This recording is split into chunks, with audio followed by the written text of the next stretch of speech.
all know all this stuff, you know. How are relationships when things aren't, there's no compassion? It's cold. It's rough. It is. Yeah. See, now, God says that we are all living stones being built into a spiritual house. Without compassion, it's stone against stone. Eleanor would say, this sucks. She's honest, right? Yeah. Okay, she's just honest. Okay. It's stone against stone. We need the mortar of compassion and love then everything fits together. Now, I as Jeff, talk about how life is when, people don't care for one another, when there's not compassion. He says he mulls over stuff. He just goes over stuff, if only I would have done this, if only they would have done this. But when compassion's in there, it sort of smooths it all over. You don't have to relive things and go over things, because love will cover a multitude of sins. Icing covers a multitude of sins on cakes, right? I mean, you just put a little more icing on that sucker and just even it out. You don't have to go over it. You don't have to have the perfect cake. It's the icing that makes it. If you got a great cake decorator that knows their icing, man, they can make almost anything look good. Yeah, and that's what God does with compassion. He even makes me look good. He can make you look. He makes anybody look good. Developing a compassionate heart. I like this story by Lieutenant Jack Cambria. He'd spent more than a decade talking people down from the ledge. Until his retirement in 2015, he was the commanding officer of the New York Police Department's hostage negotiation team for over 33 years. How'd you like that? How'd you like that job? During his career, he became an expert at saving fellow cops from gun-wielding maniacs and dissuading people to not jump off New York City's skyscrapers or bridges. What's the secret to success as a hostage negotiator? Cambria says, the very good negotiators, I think, are the ones with the life stories. Particularly, he would add, life stories of pain that have produced compassion for others. Cambria claims good negotiators must experience the emotion of love at one point in their life, to know what it means to have been hurt in love at one point in their life, to know success, and perhaps most importantly, to know what it means to know failure. So they called him Gentleman Jack, because he just had a way of talking with almost anybody that had a problem. I mean, he had to deal with people. That's life and death situations. Develop a compassionate heart. Number one, practice getting beyond yourself. Practice. Say that to your neighbor. Practice getting beyond yourself. How do you practice? Choose empathy. Empathy is the capacity to understand or feel what another person is experiencing from within the other person's frame of reference. The capacity to place oneself in another's position. How do you do that? How do you place yourself in another's position?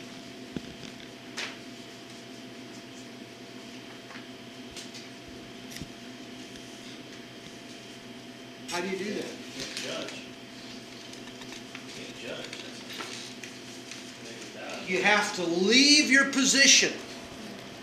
You have to leave your thoughts. You have to leave your judgments. And say, you know what? It must be really bad for them. How do you like this quote?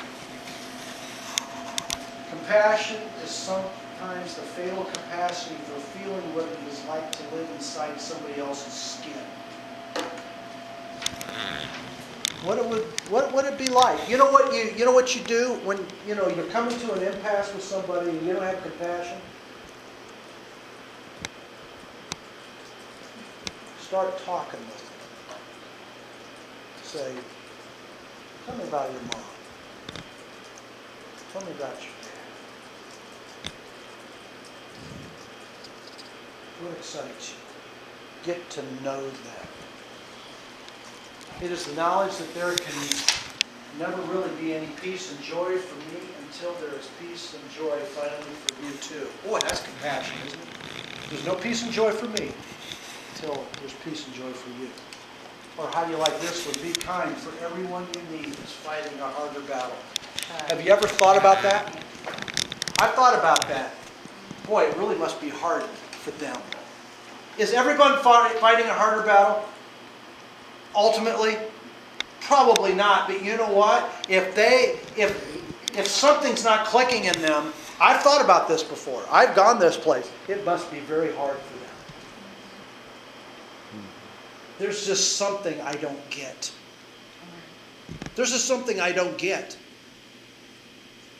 And there's something they don't get.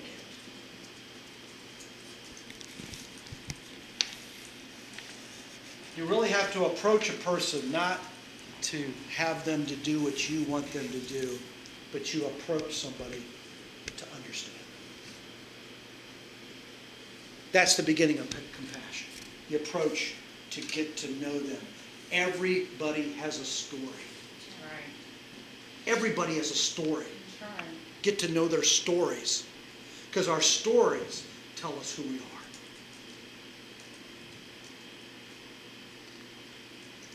Because I've noticed it before. I go into different places, even with machines. Some places love the vending machine people. Some places hate the vending machine people. Why? Because they have a story. I already know they have a story. If they have good stories, they like me. If they have bad stories, they don't like me. I already know what's going on. It's not about me. They got a story. Isn't that right? What now? They got an issue with the machine. I know, but you know what? Someone's running that machine, and someone's not either fixing that machine or getting them a good machine. Oh my goodness. I mean, you know what I'm saying? And, Yeah. and you know what you're playing with? People's money. And we know that money's attached to the heart. I mean, it all is in there. So is food. Oh, yeah, especially because I've seen this before to people. They were wanting that product and they didn't get it. You And got something else? it ticked them off. It ticked them off because they were probably at their place, wherever they were working. They were looking forward to that thing, and they can't The person before him took it. and that's what happened before. Because sometimes I don't put everything in the same stack. Sometimes I Right. alternate things in the stacks. And they say, I wanted the cheese curls. I heard that one guy, I wanted the cheese curls, but you took the only cheese curls in there. The person just kind of walked off because I was ready to say, I'll get you some cheese. But they left. I was going to open it up and rip one from the back and, give it. I said, here. But they just, you took the little cheese girls, I'm out of here. With their tail between their legs and got out of there. But that's the way it is. Be kind, for everyone you meet is fighting a hard battle. And they probably have a story that their brother always took the cheese curls, or what now? And then the older brother was there, It was like, all of a sudden they were back and 10 years old again or something. 2, okay, so first one, practice getting beyond yourself. Number 2, pause, pray, and listen. Okay. When you're before somebody, pause. Pray. Lord, I have no idea what's going on in them. I have no idea why they're reacting this. I have no idea. Pause, pray, and listen. To be compassionate towards others, we need to allow time for the Holy Spirit to override our tendency to judge.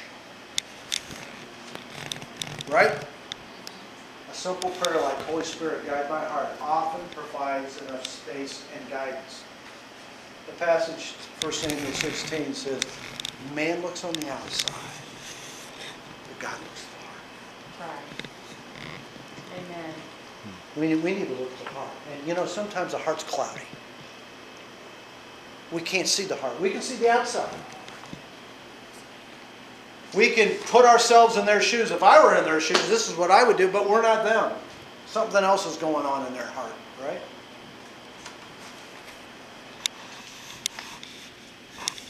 Mason Cooley says, compassion brings us to a stop. And for a moment, we rise above ourselves. Boy, that's a good statement, isn't it? Amen. We rise. When we stop, we have the opportunity to rise above what's natural in us. And number 3, last point, get rid of the barriers. How to develop a compassionate heart? Get rid of the barriers. What are some of the barriers? Frustration, suspicion, irritation, bitterness, discouragement, judgments, unforgiveness, indifference, being self-absorbed, and anger are all barriers that hinder compassion.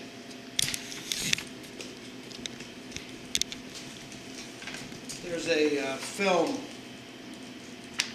story, in the film's title is called Antwone Fisher. Antwone Fisher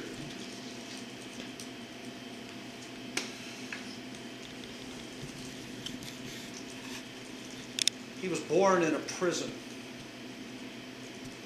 And his mother was in prison. And so he was removed from the mother from prison. And 2 months later, his dad was killed.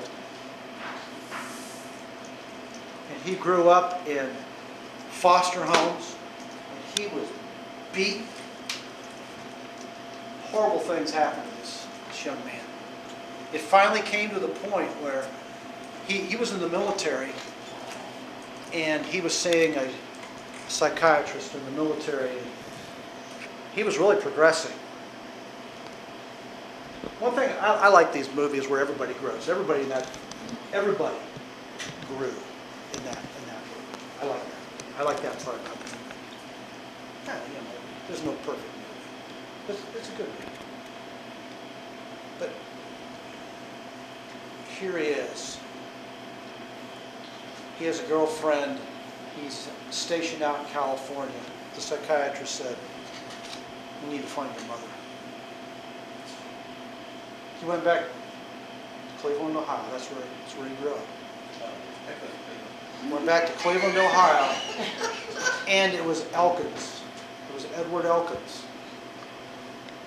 And so here they were. They got up the phone books, all the different phone books in Cleveland, Ohio, and calling Elkins all day to find if there was an Edward Elkins. Now, he died just 2 months after he was born.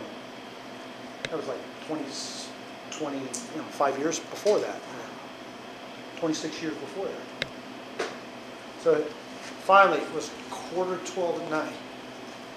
He says, "I'm looking for the family of Edward Elkins." Finally, she just kind of sat up in bed and realized, "You're speaking to your auntie. I'm your auntie. Can I come and see you?" He's trying to get all his family. "Can I come and see you?" And he came. And then there's the clip where he's sitting in front of, he kind of looks like Edwards. He kind of looks like Edward, you know. He got out his birth certificate and says, "Yeah, everything's checked, you know." So, and they looked at the birth certificate. It says, "Oh, it's such and such a lady that he gave birth to." And the wife didn't know. The husband says, "Yeah, she's was in some project somewhere." Anyway, here he is. Because he says, "Do you want to go see her? You want to go see her?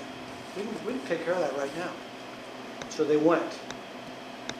Never saw his mother before.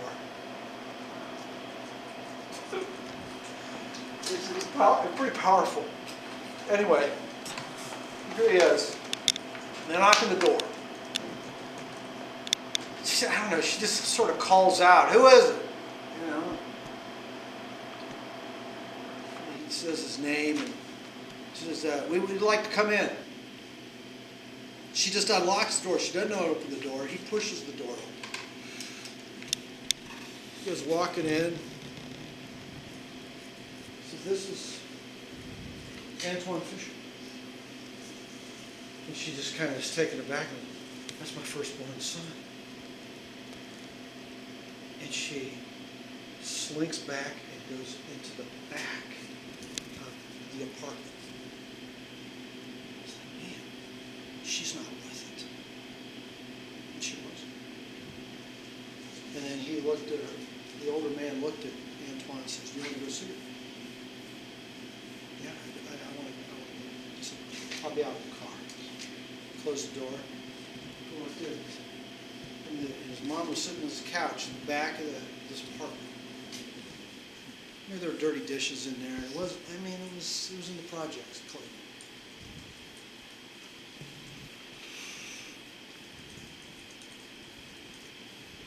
He begins to talk about himself. He said, I've never been on. I've never taken any drugs. I've never smoked a cigarette. I've never. He's just trying to talk to him. I've never been in trouble with the law. I'm serving my country. He goes on. He says, and I've grown up to be a good man. And he says, when I was a little boy, I was going to school, I thought about you. I thought about it, that you'd just be around the corner, that you'd just be there for me. I thought maybe I'd turn one time and you'd be there.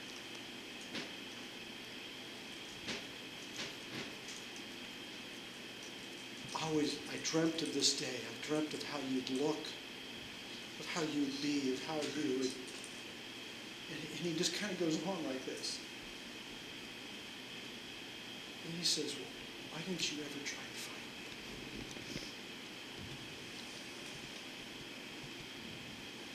And he sat down. He says, why didn't you ever try to look for me? And then he leans over and kisses her on the cheek and says, I love you. And this whole time she says nothing, and you could see the cloud in her eyes. The cloud.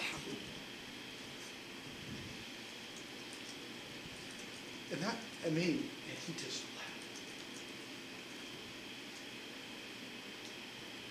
laughed. And there's a part of me that said, man, that's not the way you would want it, But you know what? It's like it helped him to get some closure, that's for sure. And he could see she was messed up. But it really, you could tell it disappointed him. So here he is. They come back to the house. And they open the door, and these people are all screaming out. He says, I'm your cousin. This is my name. And hugging him, and I'm this and this and this and this and that. And the house is full of this family that he's never had. And then they open this door, and then on this table there's more people, and it's full of food. It's just full of food. And there's the oldest lady I think was there. She is sitting. And she's just sitting and she's going like this.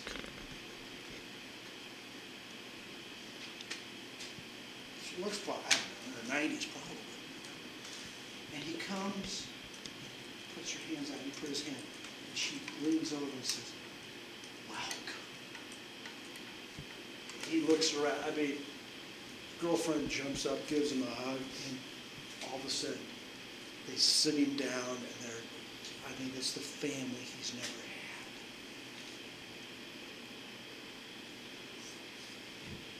Compassion. How did that guy turn out like that? He had to get through some barriers. He had to get through a lot of barriers. Kissed her on the cheek.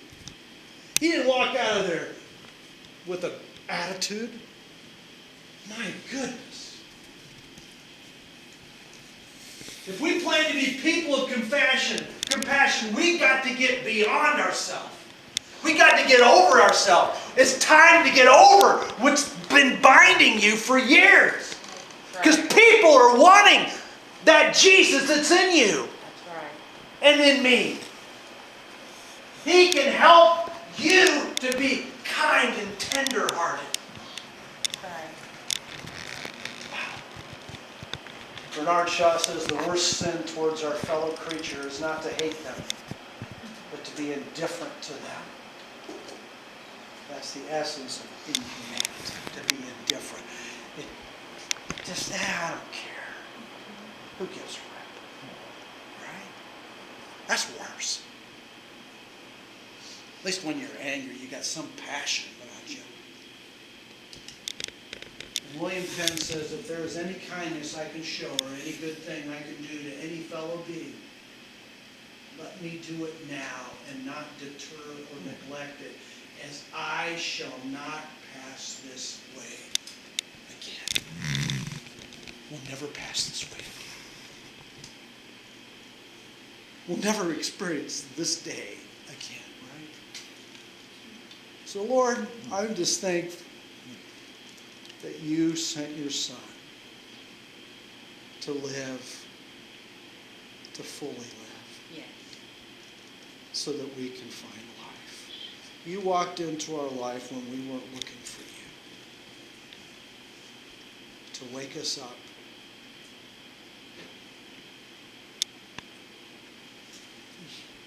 You poured your compassion on us and have opened up to us a life that we can never imagine. Help us to have a heart of compassion, because that's what people need. They need you. With Jesus, they need you, Jesus, with skin on it, and that's us. In Jesus' name.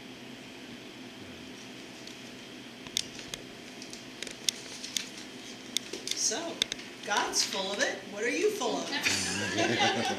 Or is your bucket empty?